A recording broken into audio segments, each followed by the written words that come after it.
भाग लेने का मेरा इरादा नहीं था।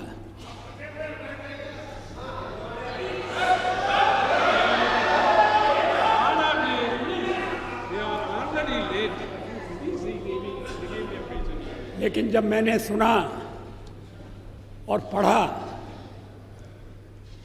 कि मेरे बारे में विपक्ष की नेत्री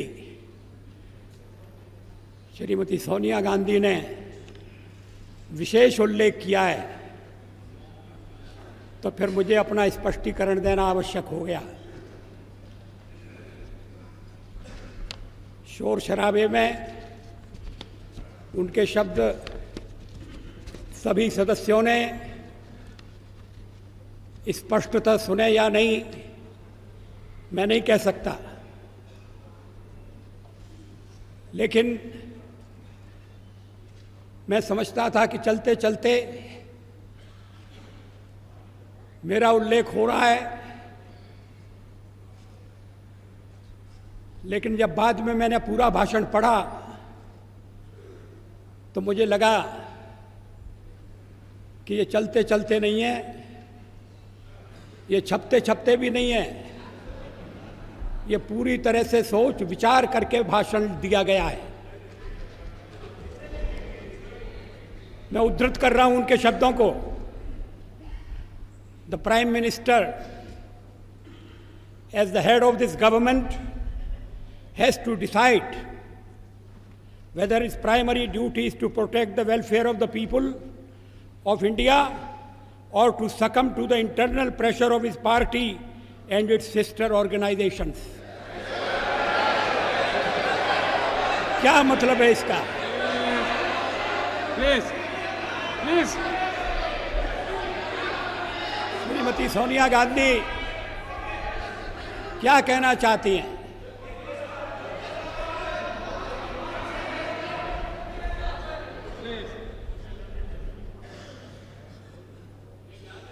उन्होंने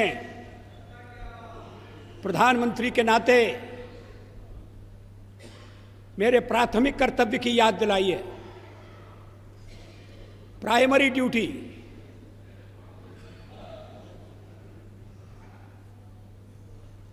जैसे और कर्तव्य महत्वपूर्ण नहीं है,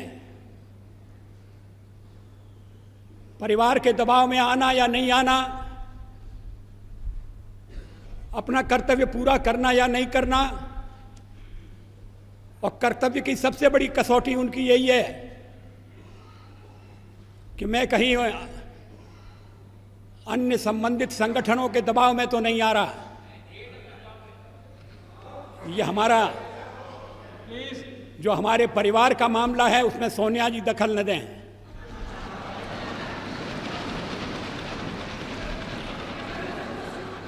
मैं प्रधानमंत्री हूं तो कांग्रेस की कृपा से नहीं, कांग्रेस के विरोध के बावजूद हूं, और जब तक लोग मुझे चाहते हैं मैं रहूंगा।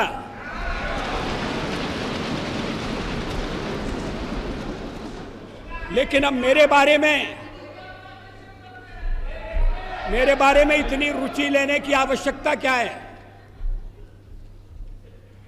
फिर आगे सवाल देखिए, will he be submissive and weak in his leadership or will he uphold the prestige of the high office he holds?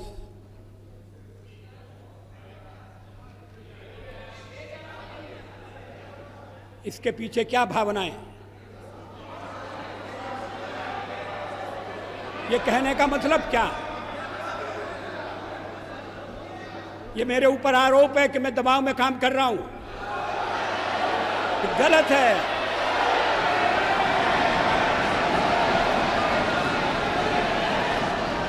मैं किसी के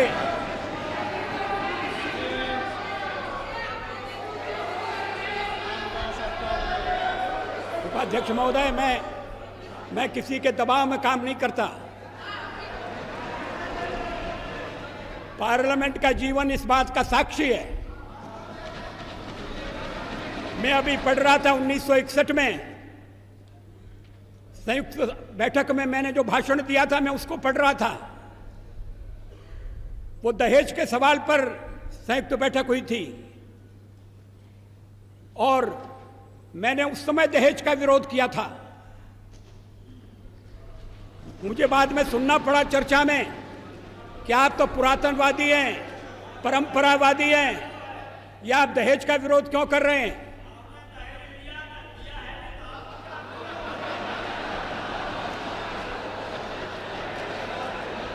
ये 1961 की बात है।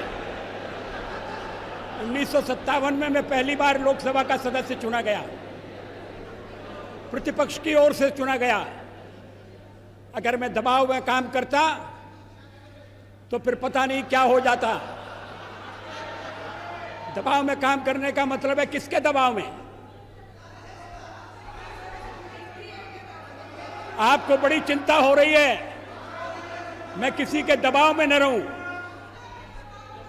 अभी तो कहा जा रहा है कि हम परिवार के दबाव में, हमारे वामपंथी सदस्य कहते हैं कि हम अमेरिका या विदेशी शक्तियों के दबाव में हैं। कहते हैं। तो अगर हम दबाव में हैं और दबाव में काम करते हैं तो फिर मेरा दल और मेरे मित्र दल मेरा समर्थन क्यों कर रहे हैं?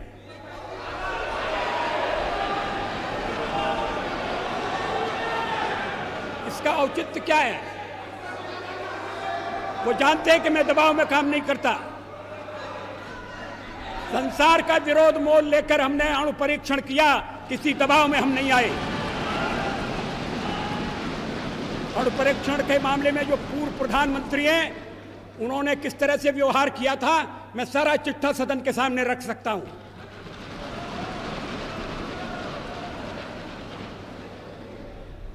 एक बार परीक्षण करने के लिए गड्ढा खोद दिया गया था, सुरंग तैयार हो गई थी, परीक्षण की तिथि तय हो गई थी। ऐन वक्त पर परीक्षण को रद्द कर दिया गया क्योंकि विदेशी दबाव था।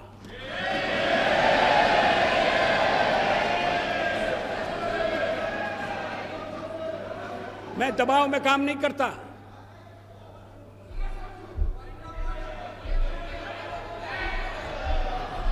आप चुप रहिए, एक सीमा होती है सुनने की। मुझे रोका था जब कारगिल युद्ध चल रहा था, तो राष्ट्रपति लिंकन ने मुझे बुलाया न्यूयॉर्क में, वाशिंगटन में।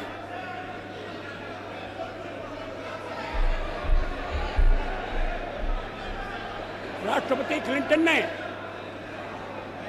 और उन्होंने कहा कि यहां पाकिस्तान के प्रधानमंत्री आ गए हैं, आप भी आ जाइए, दोनों मिलकर बैठिए, हम सवालों को तय करेंगे। हमने कहा जब तक पाकिस्तान के कब्जे में भारत की 1 इंच भूमि है तब तक मैं बात नहीं करूंगा।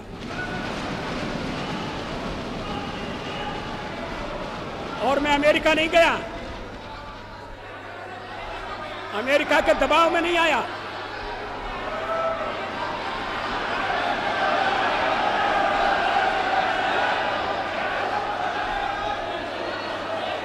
चालीस साल तक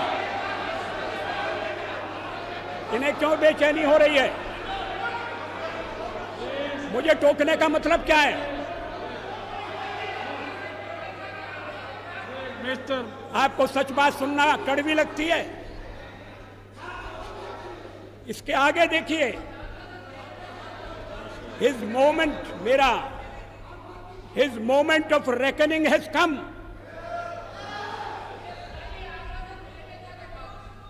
ये विरोधी दल की नेत्री का भाषण है, ये प्रधानमंत्री के खिलाफ बोली गई भाषा है। इसका भाव क्या है?